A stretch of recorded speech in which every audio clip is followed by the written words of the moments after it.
ताज्या बातम्यांसाठी पाहत रहा तिचा सागर न्यूज. नवजीवन हॉस्पिटल मिरज उपलब्ध सुविधा बालरोग उपचार, नवजात शिशु अतिदक्षता विभाग, बाल हृदयरोग तपासणी व उपचार, बालदमा व क्षयरोग उपचार, लसीकरण सुविधा, अत्याधुनिक प्रयोगशाळा, एक्सरे सुविधा, ॲलर्जी तपासणी, तज्ञ doctor R.A. Khot MD DCH, doctor A.R. Khot MD, doctor D.A. Khot MBBS DCH, बाल रोग व नवजात शिशूंच्या आरोग्यासाठी विश्वासार्हता सेवा. Navjeevan hospital Miraj, Shivaji road, water टाकीजवळ, मिरज. 416-410, फोन 0233-22222914. नमस्कार. Sharvari with copy uncut show मध्ये आपलं स्वागत. आज डॉक्टर्स डेच्या निमित्तानं खास आपण असा इंटरव्ह्यू घेणार आहोत. समाजातील अत्यंत महत्त्वाची मानली जाणारी व्यक्ती, वैद्यकीय क्षेत्रातील डॉक्टर्स. विदाऊट डॉक्टर्स आपण पूर्ण अधुरे नाही तर नाहीच. आणि अशाच डॉक्टरांचा जीवन प्रवास आपण जाणून घेणार आहोत खास डॉक्टर डेच्या निमित्तानं. नमस्कार डॉक्टर. नमस्कार मॅडम. नमस्कार. मिरज आरोग्य पंढरी म्हणून संपूर्ण देशात नाही तर जगात संबोधली जाते. जगातल्या अनेक कानाकोपऱ्यातून मिरजेत उपचारासाठी लोक येतात आणि आज आपल्या स्टुडिओत उपस्थित आहेत आरोग्य पंढरीतले मिरजेचे बालरोग तज्ज्ञ डॉक्टर अमोल खोत. डॉक्टर अमोल खोत हे बालरोग तज्ज्ञ आहेत. त्यांची डिग्री काय आहेत? त्यांचे वडील सुद्धा बालरोगतज्ञ होते. आहेत.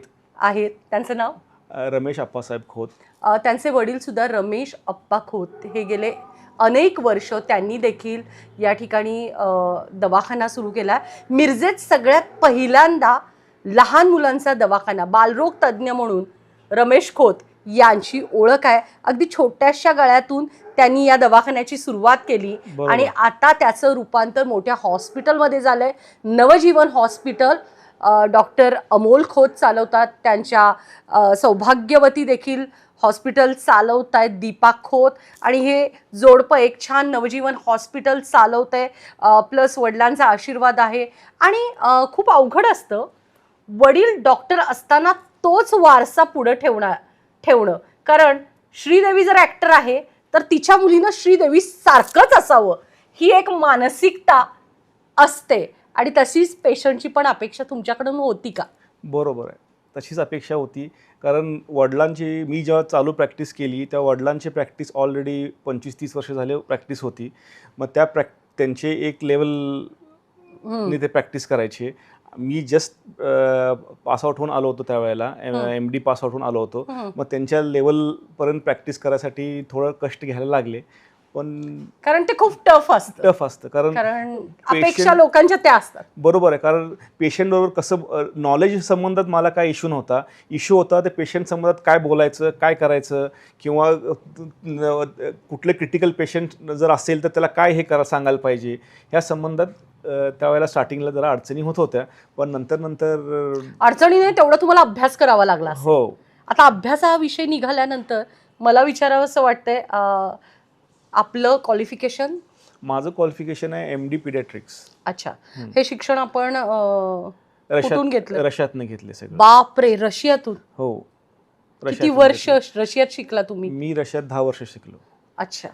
आणि म्हणजे सुरुवातीचं शिक्षण कधीपासून रशियात तुम्ही शिक्षण घेतलं? 2005 पासून मी रशियात होतो ते 2014 पर्यंत. अच्छा. 2005 ते 2014 म्हणजे वयाच्या 18 वर्षापासून 28 वर्षापर्यंत. 18 ते 28 म्हणजे फुल यंग असताना, बालिशपणा असताना दुसऱ्या देशात राहणं इतकं सोपं होतं? लँग्वेज येत नव्हती तुम्हाला? लँग्वेज येत नव्हती. रशियन लँग्वेज येत नव्हती. तिथं जाऊन रशियन लँग्वेज शिकले आणि माझं पूर्ण सगळं एज्युकेशन ते रशियन लँग्वेजमध्ये होतं. MBBSचं पूर्ण सगळं शिक्षण. पण रशियात जायची वेळ का आली? का तुमचीच इच्छा होती? रशियात जायची वेळ ह्यासाठी आली की मला 12वीला 94.66 काहीतरी मार्क्स होते. हं. आणि त्यावेळेला 95-96ला सगळे कॉलेजेस क्लोज झाले. आणि 1-2 मार्कासाठी माझं MBBSचं सीट इंडियामधली गेली.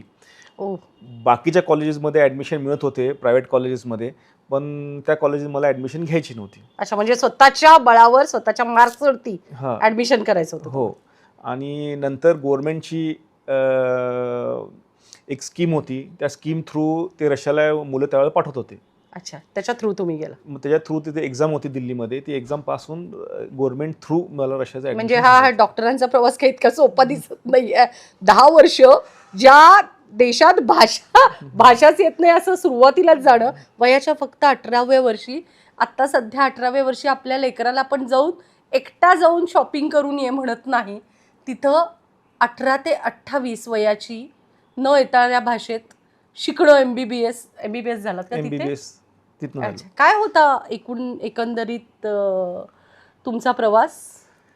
काही गोड होता, काही कडू होता. कडू होता. अच्छा. पण स्टार्टिंगला थोडं हे झालं, टफ झालं, कारण मी बिलॉंग करतो जैन फॅमिलीमध्ये. अच्छा. मग आमच्या घरी नॉनव्हेज काही खात नव्हते. अरे बापरे. आणि तिथं खायला व्हेज सर कॉफी. तिथं खायला व्हेजमध्ये फक्त बटाटा आणि कोबी सोडून काहीच मिळायचं नाही त्यावेळेला. मग त्यावेळी तुम्ही वयाच्या 18व्या वर्षी गेला त्यावेळी तुम्ही नॉनव्हेज खात होता की नाही? मी खात नव्हतो त्यावेळेला नॉनव्हेज. तिथं जाऊन नॉनव्हेज खायला शिकलो रशियामध्ये जाऊन. आणि क्लायमॅटिक कंडिशन्स पण इंडियापेक्षा फार वेगळ्या आहेत. काय? कारण तिथं थंडी बऱ्यापैकी असते रशियामध्ये. ठीक आहे. ज्या वेळेला मी गेलो होतो त्यावेळेला -30, -35 असे टेम्परेचर असायचं रशियाचं. आता थोडंफार ग्लोबल वॉर्मिंगमुळे ते चेंज झाले, पण त्यावेळेला असं असायचं. समर्समध्ये थोडं कमी असायचं, पण विंटर्सला थंडी भरपूर असायची. 10 वर्ष रशियात शिकल्यानंतर पुन्हा रशिया नेचर सगळ्याच गोष्टी, रशियात 10 वर्ष शिकल्यानंतर बॅक टू पॅव्हेलियन यावंसं वाटलं? माझी इच्छा होती की मी इंडियात अजून प्रॅक्टिस करावी. माझी आउट ऑफ इंडिया प्रॅक्टिस करायची काही इच्छा नव्हती. मी तसं युरोपियन मेडिकल काउन्सिलची एक्झाम पण दिली होती. त्यात मी उत्तीर्ण पण झालो होतो मेडिकल काउन्सिलच्या एक्झाममध्ये. त्यामुळे मला परमिशन जे काय स्कॅन्डिनेव्हियन कंट्रीज होते, फिनलँड, स्वीडन, ह्या कंट्रीजमध्ये मला प्रॅक्टिस करायची परमिशन मला मिळाली होती. पण एनिवे मला प्रॅक्टिस इंडियामध्येच करायची होती, म्हणून मग मी इंडियामध्ये वापस आलो. अच्छा, इंडियामध्ये वापस येणं इतकं सोपं होतं? तो 10 वर्षाचा काळ इट्स अ ह्यूज टाईम. हो. म्हणजे तुमचं सगळं तरुणपण, शैक्षणिक अनुभव सगळंच तिथं होतं. सोपं होतं? थोडं टफ होतं, पण नंतर इंडियात आल्यानंतर इथल्या लोकांनी पण असं काय मला बऱ्यापैकी साथ दिली त्यावेळेला. आणि मी दिल्लीमध्ये मी 2 वर्ष एम्समध्ये हे केलं आहे, जॉब केलेला आहे. त्यानंतर 1 वर्ष सांगली सिव्हिलमध्ये जॉब केला. ओके. आणि मग मी प्रायव्हेट प्रॅक्टिसमध्ये जॉईन झाले. आणि मग तुम्ही बाकीचं म्हणजे पुन्हा तिथं एक्झाम देऊन, रशियात एक्झाम देऊन आल्यानंतर पुन्हा इथं एक्झाम द्यावी लागते का? हो, रशियात एक्झाम देऊन आल्यानंतर इथं पुन्हा एक्झाम द्यायला लागते. अच्छा. फॉरेन ग्रॅज्युएट मेडिकल एक्झामिनेशन म्हणून असते, FMG म्हणून एक्झाम. त्या एक्झाममध्ये क्वालिफाय व्हायला लागतं. ॲटलिस्ट 50% मार्क्स पडायला पाहिजेत. Then only you get a certificate to practise in India. काय वाटतंय रशियामधलं मेडिकल हब आणि आपलं इंडियामधलं मेडिकल हब इथला काय डिफरन्स वाटतं? बेसिक जे काय स्टडी आहेत त्याच्यामध्ये एवढं काय जास्त डिफरन्स नाही. ॲनाटॉमी, फिजिओलॉजी, बायोकेमिस्ट्री हे सगळं सेमच आहे. मेजर इश्यू असतो तो मेडिसिन हा सब्जेक्ट्समध्ये, कारण तिथं जे काय इन्फेक्शन्सचे आजार जे काय आहेत हे कम्पॅरेटिव्हली आपल्यापेक्षा फार कमी आहेत. आणि इंडियामध्ये जे काय ते मॅक्झिमम आजार जे काय ते इन्फेक्शन्समध्ये आहेत. तर हे सगळं असं आहे. तर पण बाकीचे जे काय जेनेटिक्स आजार असतील किंवा बाकीचे जे काय जन्मजात आजार असतील किंवा बाकीचे जे काय क्रॉनिक जे काय आजार असतील हे सगळे अप्रॉक्सिमेटली सेम आहेत. तिथं जे काय आहे ते त्या आजारांचे कम्पॅरेटिव्हली एक्सपोजर चांगलं मिळतं. आणि इथं इंडियामध्ये जे काय आहे हे इन्फेक्शन्स इंडियामध्ये जास्त असल्यामुळं इकडे येऊन थोडंसं त्या इन्फेक्शन्स आजाराबद्दल खूप करायला थोडा एक 2 to 3 months गेले असतील. इन्फेक्शन्स वगैरे राहिलं, पण जे गव्हर्नमेंटकडून फॅसिलिटीज ज्या पुरवल्या जातात इतर देशात, त्या मानानं आपण कुठेतरी मागे आहे असं वाटत नाही? Be frank. रशियामध्ये कम्युनिस्ट काही काळासाठी कम्युनिस्ट सरकार होती, त्यामुळं त्यांच्याकडं गॅस, वॉटर, बेसिक जे काही नीड्स असतात ते सगळ्या त्यांना अप्रॉक्सिमेटली फ्रीमध्ये मिळायच्या. आपल्या इथं you have to pay for everything. आणि दुसरं महत्त्वाची गोष्ट म्हणजे की मेडिकल फॅसिलिटीज पण सगळ्यांना इथं फ्री आहे इफ यू हॅव इन्शुरन्स. ठीक आहे. Insurance it is compulsory for everybody, foreigner असू दे किंवा लोकल त्यांचे गार्डियन्स असू देत, सगळ्यांना जे काय ते कंपल्सरी इन्शुरन्स आहे. तर त्या इन्शुरन्स असल्यामुळं त्यांचे जे काय छोट्या छोट्या आजारापासून जे काही मोठे ऑपरेशन्स आहेत ते सगळे त्यांना फ्री ऑफ कॉस्टमध्ये होते. वयोमर्यादा जास्त आहे तिथली आपल्यापेक्षा? हो, वयोमर्यादा जास्त आहे. काय आहे वयोमर्यादा तिथली? तर ॲटलिस्ट बेसिक त्यांची जे काय हे आहे ती 72 इयर्स आहे. अच्छा. आणि हायजीन आणि बाकी सगळं, पोल्युशन किती प्रमाणात आहे काय? एक तर कंट्री फार मोठी आहे, पॉप्युलेशन कमी आहे. पॉप्युलेशन कमी असल्यामुळं क्लिनलीनेस कम्पॅरेटिव्हली चांगले आहे आणि हायजीन तर आहेच आहे चांगले. आणि दुसरं महत्त्वाची गोष्ट म्हणजे की तिथल्या लोकांना ते रस्त्यावर काही टाकत नाहीत. ठीक आहे. त्यांनी प्रॉपर जिथं डस्टबिन आहे तिथंच सगळं हे करतात. त्यामुळं they keep their country clean. थुंकत नाहीत. ह्याच्यातनं मेसेज हे सगळं तिथं शिकलेला माणूस, तिथं थांबलेला माणूस, ट्रिपला जाऊन येणारा माणूस आणि तिथं वास्तव्यास 10 वर्ष असलेला माणूस शैक्षणिक क्षेत्रासाठी आणि ॲज अ डॉक्टर म्हणून लक्षात येत आहे आपण आपलं पर्यावरण खराब करतोय. बरोबर आहे. थुंकणे असेल किंवा हे सगळे आजार, हॉस्पिटल्स क्लिनिंग चा पण फार मोठा मुद्दा मला तुम्हाला विचारावं असं वाटतोय. बरोबर आहे. आपले हॉस्पिटल्स आणि रशियाचे हॉस्पिटल आणि स्वच्छता ह्याचं गमक सांगा. मी ज्या वेळेला इंडियात जॉईन झालो त्याच्या कम्पॅरेटिव्हली जर आत्ता बघितला तर हॉस्पिटल्स बऱ्यापैकी क्लीन आहेत. कुठले? सरकारी हॉस्पिटल्स. ज्या वेळेला मी जॉईन झालतो एम्समध्ये किंवा चांगली सिव्हिलला, पण अगदी रशियासारखे आहेत का? रशियासारखे काय नाही आहेत. कारण तिथं क्लिनलीनेसच हा सगळ्यात मोठा फॅक्टर आहे. कारण ते प्रत्येक माणूस तिथला जो काय आहे हा कुठेही काही टाकत नाही, कुठं थुंकत नाही आणि ते स्वतःच ते त्यांची कंट्री क्लीन ठेवतात. आपल्या इकडं आपण फक्त आपलं घर स्वच्छ ठेवतो आणि बाकी ते आपलं नाही असं समजून आपण ते घाण करायला लागतो. तर हे असा इश्यू होतो आपल्याकडं. पण त्या कम्पॅरेटिव्हली जर बघितलं तर जेव्हा मी जॉईन झालो इंडियामध्ये त्या कम्पॅरेटिव्हली आता इंडियन हॉस्पिटल्स बऱ्यापैकी चांगले आहेत, सुधारले आहेत, क्लिनलीनेस आहे, सुधारले आहेत. पण त्याच्या कम्पॅरेटिव्हली रशियाच्या कम्पॅरेटिव्हली जरी नसेल तर ॲटलिस्ट सुधारणा तरी आहे. We are in a positive. मी या मतांशी अब्सोल्युटली डॉक्टर मान्य नाही करत. कारण सांगलीच्या सिव्हिलची परिस्थिती मला माहिती आहे, मिरजेच्या हॉस्पिटलची माहिती आहे. अनेक एक हॉस्पिटल खरंच खूप स्वच्छ आहेत, पण अनेक हॉस्पिटल्सची नावं घ्यायला नकोत शोमध्ये, कुणाला बदनाम नाही करायचं. पण प्रचंड घाणेरडे खाजगी हॉस्पिटल्सही आहेत आणि हे चुकीचं आहे. पण आज डॉक्टर डेच्या निमित्तानं त्याच्यावर नको प्रकाश झोत टाकायला, त्याच्यावरती आपण एक आणि शो करू आपण. एक फक्त बोलायचं आहे की मॅडम हॉस्पिटल आहे ना, हा फक्त डॉक्टर किंवा स्टाफ स्वच्छ ठेवत नसतं, त्याच्याबरोबर येणारे पेशंटनी पण ते स्वच्छ ठेवायला लागतं. त्याची तुम्ही शिक्षा द्यायला पाहिजे ना. आता फॉरेनमध्ये कंट्रीजमध्ये तुम्ही रस्त्यावरती कचरा टाकला, इमिजिएटली तुम्हाला शिक्षा आहे की नाही? मग तुमच्या हॉस्पिटलमध्ये येणाऱ्या एखाद्यानं चूक केली तर तुम्ही लगेचच शिक्षा देत नाही, कारण ते तुमचं हे आहे, पेशंट आहे, पुन्हा येणार नाही म्हणून तुम्ही शांत बसता. म्हणजे कुठं तर तुम्ही क्लीननेसच्या बाबतीत कडकपणा घ्यायला पाहिजे असं नाही का? कडकपणा घ्यायला पाहिजे, हे तुमचं बरोबर आहे. क्लीननेसच्या बाबतीत असं असतं की काय काय लोकांची इगोज पण मध्ये येत असतात. त्यांना असं वाटतंय की वी आर पेईंग, जर आम्ही पे करत असेल तर क्लीनलीनेस ठेवायचं काम हे स्टाफचं किंवा हॉस्पिटलचं आहे असं त्यांना वाटतं. आता आज डॉक्टर्स डे आहे, त्या निमित्तानं स्वच्छता या गोष्टीकडं लक्ष देणं अत्यंत गरजेचं असेल.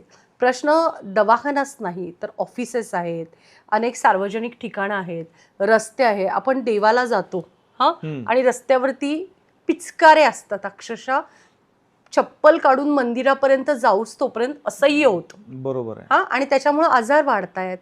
ह्या सगळ्या गोष्टींना कुठंतरी निर्बंध आला पाहिजे.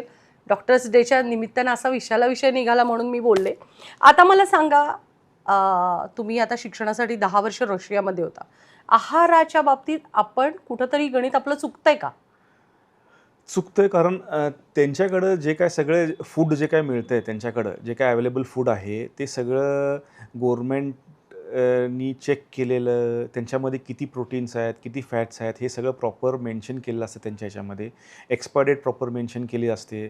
जे कोण तुम्ही हॉटेलमध्ये गेला तुम्ही तिथे, तर प्रत्येक माणसाची बेसिक रूटीन हेल्थ इन्व्हेस्टिगेशन केली असते. त्याला HIV नाही ना, कुठला दुसरा सिफिलिसचा आजार नाही अच्छा, ना, म्हणजे काम करणारे काम लोकं. करणार आहे, शेफ असू देत त्यांची, ठीक आहे. तर इवन वेटर्सची किंवा इवन क्लिनिंग स्टाफची आणि तिथल्या फूडची सगळ्याची जे काय आहे ते इन्व्हेस्टिगेशन केली जाते. प्रॉपर त्यांचे हे करून मगच त्यांना लायसन मिळते.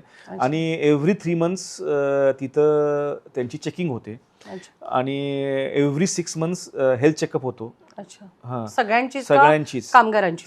कामगारांची सगळ्यांची, इवन डॉक्टर्सची पण एव्हरी 6 मंथ्स हेल्थ चेकअप होतो किंवा त्यांना कुठला आजार झाला नाही ना, किंवा आता 6 महिने पेशंट बघतात, दुसरं म्हणजे HIV किंवा हेपॅटायटिस किंवा दुसरा काय आजार झाला आहे का नाही झाला आहे, बेसिक त्यांची तपासणी एव्हरी 6 मंथ्स केली जाते. अच्छा. म्हणजे कितीतरी ॲडव्हान्स गोष्टी आहेत ज्याच्यापासून आपण खूप दूर आहेत. या गोष्टी खरंच आपल्या प्रशासनानं पण लक्ष दिलं पाहिजे. आहाराच्या बाबतीत मी मगाशी म्हटलं की हॉटेल्समध्ये कसं कामगारांचं चेकिंग केलं, डॉक्टरांनी सांगितलं. त्यासोबतच आहार जो आहे, जो स्पायसेस किंवा जे अतिरिक्त मसालेदार खाणं, याचा आपल्या जीवनशैलीवरती काहीतरी परिणाम होतो असं तुम्हाला वाटते का? तर तुम्हाला त्यातला दोन्हीतला फरक माहिती आहे चांगलाच. 100% होतो. कारण आपण आपल्या प्रत्येक आपल्या आहारामध्ये तेल असतं. चपाती आपण तेलामध्ये हे करतो, भाजी आपण तेलामध्ये करतो. त्यांच्या आहारामध्ये मिनिमम ऑइल असतं.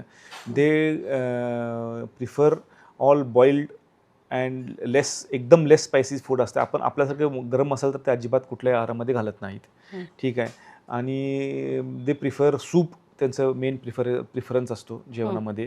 आणि जे काय फूड जे काय घेतात, मीट किंवा चीज किंवा फ्रूट्स किंवा व्हेजिटेबल्स जे काय घेतात ते सगळे नॉर्मली एकतर बॉइल्ड असतात किंवा कच्चे असतात. फ्रूट्स कच्चे असतात आणि vegetable proper boiled cooked vegetables असतात. म्हणजे ऑइल कमी आणि सगळं म्हणजे बॅलन्स्ड फूड असतं. आणि मोस्टली आत्ताच्या पण जीवनशैलीला फळांवर जोर दिला पाहिजे आणि भाज्याही उकडलेल्या खाव्या, स्पायसी जेवण कमी ठेवावं. डॉक्टर, तुम्ही बालरोग तज्ज्ञ आहात. गेले किती वर्ष झालं आपण प्रॅक्टिस करता? मी लास्ट 18 वर्ष झाली प्रॅक्टिस करतो मिरजमध्ये. अच्छा. आणि मी 2 वर्ष दिल्लीमध्ये होतो, 1 वर्ष सांगली सिव्हिलला होतो. अच्छा, सांगली सिव्हिल. आता हा अत्यंत संवेदनशील असा विषय आहे. एखादा दवाखाना लहान मुलांचा चालवणं इतकंसं सोपं नाही आहे. कशा पद्धतीनं तुमचे अनुभव असतात? दवाखाना म्हटलं आणि प्रायव्हेट प्रॅक्टिस म्हटलं की सगळ्या टाईपचे पेशंट येतात. काही पेशंट येतात ते एकदम चांगले असतात, डॉक्टरांवर विश्वास असतो. ते म्हणतात आम्हाला तुमच्यावर विश्वास आहे, यू डू एनिथिंग, ठीक आहे. काही पेशंट्सना थोडं समजून सांगायला लागतं. कारण ते सपोज कोणतं पेशंट फर्स्ट टाईम आला असेल तर त्यांना समजून सांगायला लागतं आपण काय करणार आहे ट्रीटमेंटमध्ये, आणि पुढं ट्रीटमेंटचे हे झालं तर पुढं काय करायला पाहिजे ट्रीटमेंटमध्ये, आपण त्यांना सगळं एक्सप्लेन केलं असतं. सपोज आपण पेशंट ॲडमिट करून घेतल्यानंतर आपण सपोज एका आजाराचा निदान केल्यानंतर पेशंटला परत बोलवून सांगितलं असतं की बाबा तुमच्या पेशंटला हा आजार आहे, ट्रीटमेंटची अगोदर ट्रीटमेंट आपण असं केलेलं होतं, आता ही ट्रीटमेंट अशी चेंज करायला लागणार आहे. मग तुम्ही जर पेशंटला प्रॉपर एक्सप्लेन करून जर सगळं केला तर 99% तुमच्यामध्ये काही प्रॉब्लेम याचे चान्सेस फार कमी असतात. अच्छा, म्हणजे तुमचे गोड आणि कडू दोन्ही अनुभव आहेत? दोन्ही अनुभव आहेत. आणि दुसरं महत्त्वाची गोष्ट म्हणजे माझ्या वडिलांची प्रॅक्टिस लास्ट 20-25 वर्ष आहे. त्यामुळे माझ्याकडे जे येणारे पेशंट आहेत त्यांचा बऱ्यापैकी विश्वास आहे. कारण एवढे वर्ष वडिलांनी 20-25 वर्ष सर्व्हिस दिलेली आहे, मी 18 वर्ष सर्व्हिस दिलेली आहे. तर आपलं हॉस्पिटल तुम्ही कॅल्क्युलेट करा, नाही म्हटलं तरी एक 40-43 वर्षाचं हॉस्पिटल आहे. अच्छा, त्याच्यात सगळी म्हणजे ICU बाकी सगळ्या सगळ्या व्यवस्था आहेत का हो तिथं? हो ICU आहे, NICU आहे, लॅब आपल्याकडे आहे, एक्सरे मशीन आहे, नंतर आपण EEG करतो, ॲलर्जिक टेस्ट करतो लहान मुलांची. हं. हे सगळे आपल्याकडे फॅसिलिटीज अवेलेबल आहेत. ॲडमिशनची फॅसिलिटीज अवेलेबल आहेत. एक झालं. दुसरं मला सांगायची हे आहे की माझ्या वडिलांनी जेव्हा हॉस्पिटल ओपन केलं त्यावेळेला जे काही लहान मुलांचे जे काही इन्क्युबेटर्स होते त्यावेळेला आपल्या हॉस्पिटलमध्ये सगळ्यात पहिला लहान मुलांचे इन्क्युबेटर्स पूर्ण सांगली मिरजमध्ये सगळ्यात पहिला आपल्याकडे आले होते. मग वडिलांनी ते लहान मुलांची इन्क्युबेटर्सचं ट्रीटमेंट सगळ्यात पहिला चालू केलं होतं. नंतर मग तेच जे आहे ते मिशन हॉस्पिटलवाल्यांनी चालू केलं आणि मग ते हळूहळू सगळीकडे पसरलं. अच्छा, म्हणजे सांगली सॉरी मिरजत पहिल्यांदा सांगली का सांगली मिरजमध्ये पहिला मिरजमध्ये म्हणजे फर्स्ट संपूर्ण सांगली जिल्ह्यात पहिल्यांदा रमेश खोत डॉक्टर यांचे हां. वडील अमोल खोत डॉक्टरांचे त्यांनी पहिला हॉस्पिटल ऍडमिट करून घेतलं पहिलं पेशंट. नाही इन्क्युबेटर्स जे काय आहेत लहान मुलांचे जे वजनाने कमी असलेली मुलं असतात अच्छा, त्यांना अच्छा. ते इन्क्युबेटर्समध्ये ठेवायला लागतात. अच्छा, मग ते पेटीत ठेवतात ते. पेटीत ठेवायला लागतात. तर ते इन्क्युबेटर्स जे काय ते आपल्या हॉस्पिटलमध्ये सगळ्यात पहिला आले होते सांगली मिरजमध्ये. अच्छा, म्हणजे सुरुवातच लहान बाळांची सांगली जिल्ह्यात पहिल्यांदा रमेश खोतांनी केले आणि त्यांच्याच हाताखाली, कारण अनुभव ही शिदोरी असते आणि मार्गदर्शन ही एक कहाणी असते, कारण ती न संपणारी असते आणि त्याची सुरुवात झाली आहे रमेश खोतांच्या हातून आणि पुरेपूर त्याला 100% एक साथ देत त्यांच्या बरोबरीनं काम करून त्यांची जागा घेण्याचा त्यांच्यासारखाच विश्वास संपादन करून गेले 18 वर्ष हॉस्पिटल डॉक्टर अमोल चालवत आहेत. डॉक्टर, काय बाळांची विशेष करून काळजी घ्यावी? नंतर ह्याचा एपिसोड आपण नंतर घेऊच पूर्ण, पण विशेष करून काय काळजी घ्यावी? प्रत्येक ऋतूमध्ये वेगवेगळ्या प्रकारे बाळाची काळजी घ्यायची असते एक, आणि बाळाच्या वयाप्रमाणे ही सगळे काळजी घेतली जाते. एक्झाम्पल आता पावसाळा सीझन चालू होणार आहे आपल्याकडे, तर पावसाळा सीझनमध्ये नॉर्मली फीवर, डेंगू, मलेरिया आणि सर्दी, पडसं, निमोनिया हे आजार नॉर्मली मुलांना होत असतात. तर प्रॉपर हायड्रेशन करणं, प्रॉपर डाएट देणं, कपडे प्रॉपर घालणं, झाडाझुडपात जिथं डास असतात किंवा जिथं मच्छर असतात तिथे न जाणं, बाळाचे जे काही फुल शर्ट फुल पॅन्ट घालणं की मॅक्झिमम बॉडी कवर त्याची झाली पाहिजे. तर हे नॉर्मली आपण पावसाळ्यात हे करतो. थंडीमध्ये नॉर्मली सर्दी, पडसं, निमोनिया हे असे आजार होत असतात. ॲस्थमाचा जास्त प्रॉब्लेम असतो, ॲलर्जीज प्रॉब्लेम यायला लागतात थंडीमध्ये. तर ह्यासाठी जे काय ते जास्त धुळीमध्ये किंवा जिथं जास्त धूर आहे अशा कंडिशनमध्ये थंडीमध्ये जाऊ नका म्हणून सांगितलेलं असतं. आणि त्या थंडीमध्ये पण थंडीचे क्लोथ्स थोडे वेगळे असतात, उन्हाळ्यातले क्लोथ्स थोडे वेगळे असतात आणि पावसाळ्यात क्लोथ्स थोडे वेगळे असतात. उन्हाळ्यात जे काय असतं हे डायरिया, फीवर हा आजार नॉर्मली असतात. मग तिथं उन्हाळ्यात हायड्रेशन प्रॉपर लागतं, प्रॉपर लो कॅलरी डाएट आणि हायड्रेशन हे मुलांना प्रॉपर द्यायला लागतं. तर हे सगळं वेगवेगळ्या ऋतूमध्ये वेगवेगळी काळजी घ्यायला लागते. अच्छा, आणि कपडे वगैरे घालताना आता पावसाळ्यात पूर्ण घालावे, पूर्ण कवर, उन्हाळ्यात कॉटनचे यूज करावे उन्हाळ्यात आणि लहान कॉटनचे बाळांनी यूज करावेत, आणि थंडीमध्ये थंडीचे कपडे उबदार वापरले कपडे पाहिजे. वापरावे. कपड्यांवरती बऱ्याचसा खेळ असतो, हो, कारण छाती भरणे थंडीत बरोबर असे काही काही गोष्टी असतात. बरोबर. डॉक्टरांनी सांगितलं लहान बाळांना घुट्टी देतात सहानावर उगाळून, योग्य की अयोग्य? अयोग्य. मी माझ्या मुलाला दिली आहे गुट्टी. अयोग्य आहे, कारण गुट्टी जे काय आहे ना हे आपण खारीक बदाम हे आपण उघडून त्यावेळेला ती लहान मुलांना पाजवलेली असते. लहान मुलांचं अजून जे काय आतडी असते, गट आपण ज्यांना म्हणतो, तर ती गट अजून ती जे काय आपण खारीक किंवा जे काय बदाम घालतो ते डायजेस्ट होण्यासाठी तयार झालेली नसते. किती वयानंतर तरी का घालूच नाही म्हणताय तुम्ही? नॉर्मली तुम्हाला द्यायचं असेल तर तुम्ही त्याचे आफ्टर 6 months किंवा आफ्टर 1 year तुम्ही ते पूड करून दुधामध्ये मिक्स करून देऊ शकता.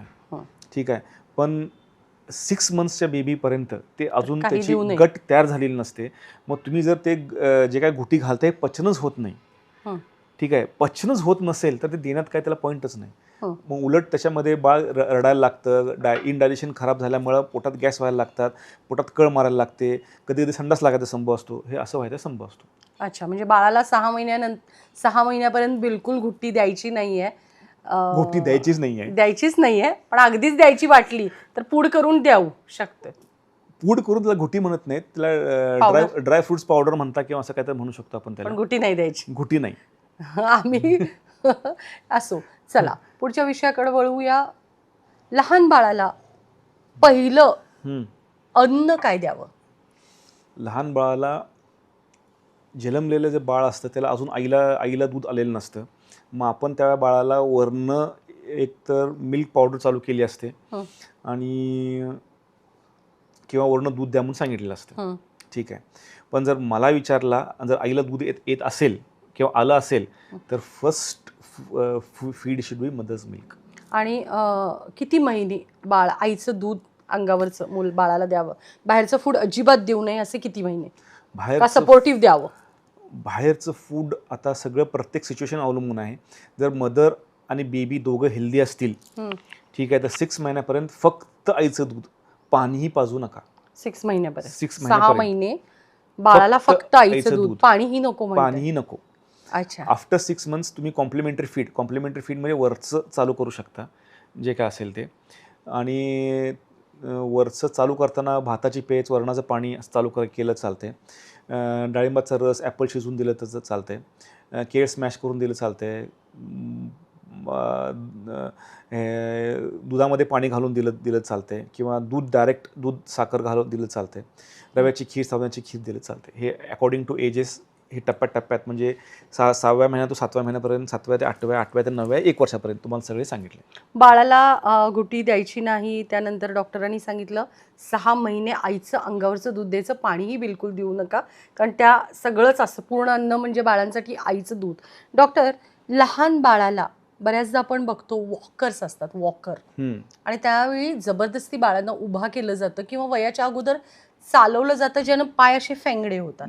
तर एक्झॅक्ट कुठलं वर्ष आहे किंवा कुठले महिना आहे की बाळांना त्यावेळी सुरुवात करायला पाहिजे? आपण त्यांना म्हणजे एक रांगायची वेळ आहे, एक पलटी मारायची वेळ आहे, तशी कोणत्या महिन्यात खूप गडबड करतात आई वडील त्याला बाळाला चालावं यावं म्हणून?